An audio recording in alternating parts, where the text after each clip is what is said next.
Good morning to all. I am Ritika, third standard B section. Today, I am going to deliver a speech on Pongal. Pongal is the harvest festival of Tamil Nadu.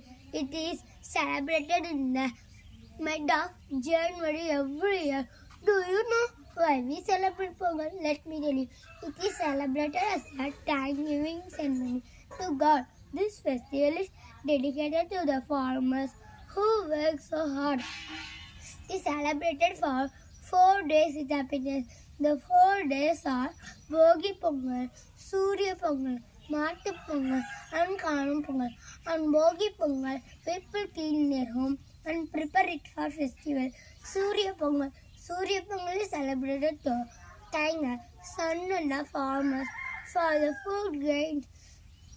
Mattupongal is celebrated to thank the cows for giving milk.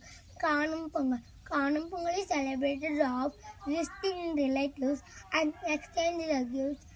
Thank you. Wish you happy Pongal.